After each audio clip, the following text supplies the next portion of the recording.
नमस्कार. महाराष्ट्र शिक्षक पात्रता परीक्षेच्या तयारीसाठी आवश्यक मराठी व्याकरण घटक आपण या आधीच्या व्हिडिओमध्ये बघितलेत. या आजच्या व्हिडिओमध्ये आपण आता इंग्लिश ग्रामर टॉपिक्स आपण बघणार आहोत. म्हणजे आपण नेमके कोणकोणते इंग्लिश ग्रामर टॉपिक TETसाठी प्रिपेअर करावेत. तर पहिला आहे पार्ट्स ऑफ स्पीच. मराठीमध्ये ज्या पद्धतीने आपण बघितल्या शब्दांच्या जाती. आता पार्ट्स ऑफ स्पीच म्हणजे noun, pronoun, adjective, verb, adverb, preposition, conjunction, interjection यांचे सुद्धा प्रकार असतात. त्यावर सुद्धा प्रश्न विचारले जातात. रिकाम्या जागा विचारले जातील किंवा अंडरलाईन पार्ट ऑफ स्पीच कोणता अंडरलाईन वर्ड त्या तसं विचारले जातात. फिगर्स ऑफ स्पीच म्हणजे भाषेचे अलंकार. 2 ते 3 मार्क्स त्यावर असतात. आपण 2024च्या प्रश्नपत्रिका सोडवताना बघितलेत.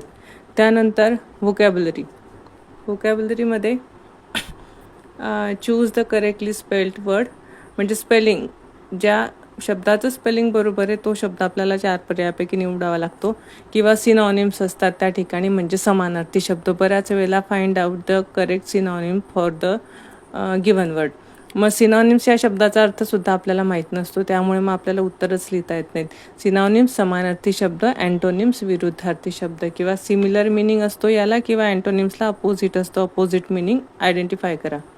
त्यानंतर आर्टिकल यावर रिकाम्या जागा असतात. ए अँड द त्या प्रॉपरली आपल्याला फिलअप करता आले पाहिजेत. ऑक्झिलरीज ज्याला आपण हेल्पिंग वर्ब म्हणतो तेही नाही समजलं तर कोणते असतात ते was, were, have, has, had, must, might, should, could, can, may यांचे आपल्याला उपयोग कोणत्या ऑक्झिलरीचा उपयोग केव्हा कशासाठी करतात ते माहीत असायला हवे.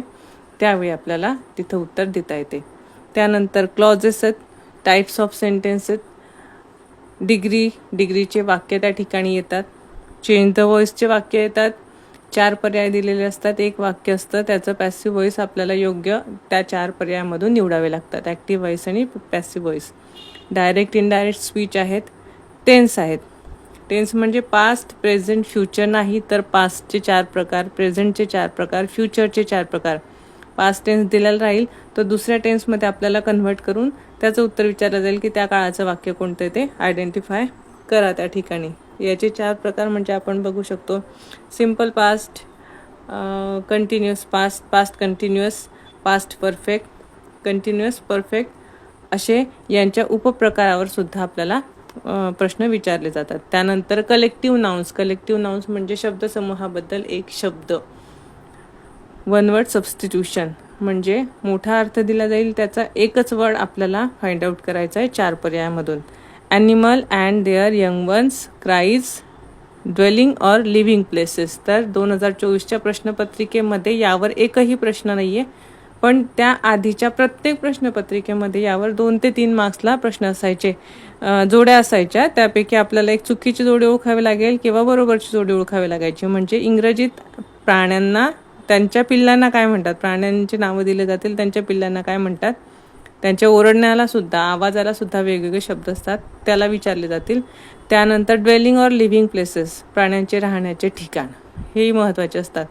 थोडेफारच असतात ते मोजके, ते वाचून घेतले की आपल्याला लिहिता येतात कोणत्याही प्राण्याबद्दल विचारलं. त्यानंतर जेंडर, मेल फिमेल प्राण्यांचे मेल फिमेल त्या ठिकाणी दिलेले असतात. एका कुठल्या तरी प्रश्नपत्रिकेमध्ये होते 4 जोड्या होत्या, त्यापैकी करेक्टली मॅच केलेली आपल्याला जोडी पेअर त्या ठिकाणी ओळखायची होती. त्यानंतर सिंग्युलर प्लुरल फॉर्ममध्ये सुद्धा तसेच होते.